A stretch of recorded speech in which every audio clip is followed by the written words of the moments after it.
Good morning. My name is Tim from Plugged Into Leadership, your outlet for leadership success. We are going to be talking about coaching. What is it? Who needs it?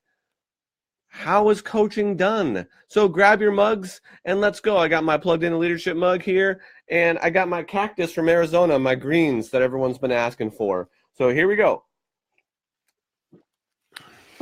Let's say that you wanted to learn how to juggle. That you might ask somebody who knows how to juggle and say, can you teach me how to juggle? And that might be a really, really good start to learning how to juggle. But I did this exercise. I know a little bit about juggling. I don't know a ton about juggling. But for me to try to teach somebody else how to juggle, the first thing I did was try to break down the steps and get them to mimic the steps. It was a disaster. They couldn't do it. And it wasn't because they were, because they didn't have the aptitude for it. It was because I was using the wrong approach. I was using a mentoring approach. I was using a teaching approach to teaching somebody how to juggle. But if they really wanted to juggle, I would say that the best thing that they could do is employ a coach. And a coach would help them figure out how they could go about the process of juggling. So let me continue to explain. I'll give you another example. There was a tennis team, a pretty good professional tennis team, and they worked really hard at continuing to grow in their skills and continuing to get better at tennis. And they had instructors who were really amazing professional tennis players, former professional tennis players. And these former professional tennis players tried to teach this tennis team how to get better at tennis. And then somebody had an idea. They got another group of instructors, and they brought this other group of instructors in. And the group of instructors was actually ski instructors. They had never played tennis before in their entire lives. Now, the tennis team had no clue. The tennis team, for all they knew, they were other tennis professionals. But the difference was that because the ski team had no clue how to play tennis, they didn't teach them tennis skills, they coached them. They asked them things like, what about that felt good to you? Or what did you do on that last time that you hit the ball in? And what did you do on this time that the ball went out? And that caused the person being coached, the tennis player, to really think about their actions, to reflect back on their actions and use their self-reflection in order to continually improve their skills. Now, through this exercise, the tennis players improved exponentially, far greater than they did with the tennis professionals teaching them.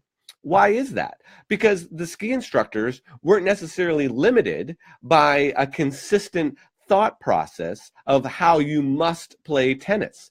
The ski instructors were focused on the growth of the tennis player.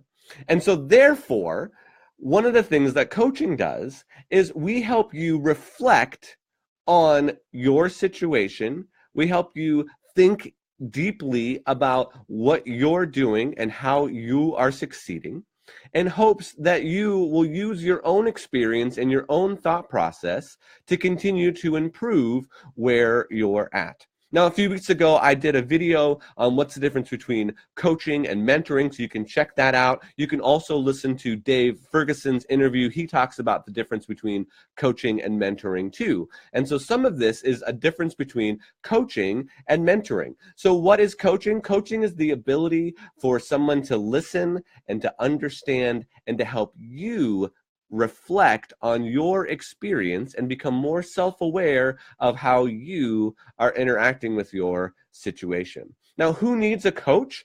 Anybody that's trying to continually improve. See, we have this myth that a coach is somebody that has already succeeded at where we want to go. They're a little bit further ahead. They're a VP in sales and we're a salesperson and we want to get there. They're an entrepreneur that's done really well. We want to be an entrepreneur, so we want to employ them as a coach.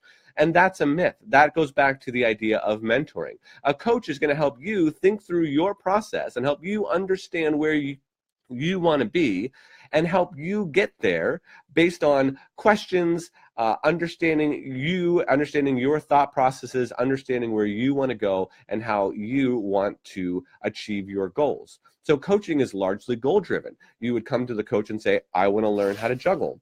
And the coach would say, okay, great, let's talk about that. And we would start to break down and understand the mechanics of how you think about juggling and what you think of juggling is. And then you would practice that, and then you continue to grow and understand how you best juggle, how you understand throwing and catching and continuing that process. So how's coaching done? Coaching can be done in a lot of different ways.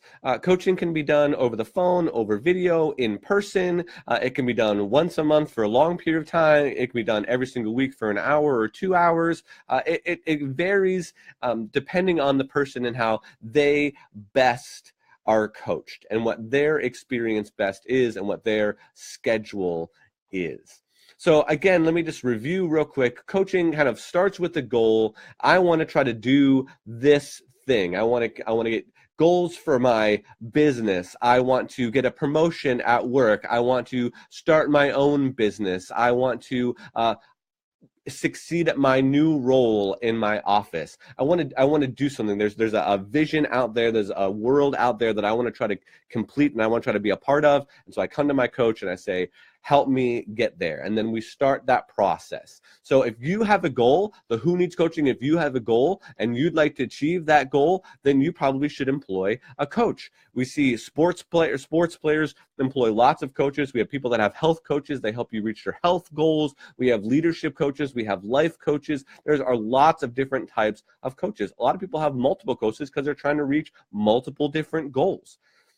So that's the kind of the idea of coaching. Now, the reason I'm telling you this is because I am having executive coach Tom Henschel on the show tomorrow, and I'm excited about Tom being on the show. He is from the podcast, The Look and Sound of Leadership at essentialcomm.com. That's a comm with 2 M's. So you can check out Tom. You can hear him tomorrow. He's going to be talking about how to gain confidence as a leader, a super important topic. I'm excited to have Tom on, but I wanted you to understand and us to think about today what coaching really is. And then on Thursday, I have the guys from the Axe Solutions. From Axe Solutions going to be on, Terry and Charles. I'm excited to have them on. They got some really, really, really helpful insight about leadership. And if you have a big project coming up at your company and in your world, Axe Solutions might be able to help you. And I really think that they would.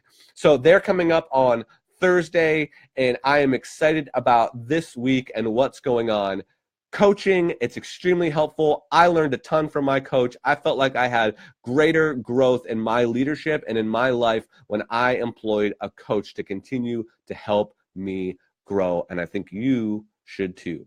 As always, if you share this video, comment on YouTube, subscribe to my YouTube channel, leave a review on iTunes and the podcast, you will be entered into this week's resource drawing. We had an awesome resource drawing last week, a subscription to Proximity, Andy Kerr's new adventure. So I'm super excited about that. Looking forward to having Tom Henschel on tomorrow. Tune in. I will see you then.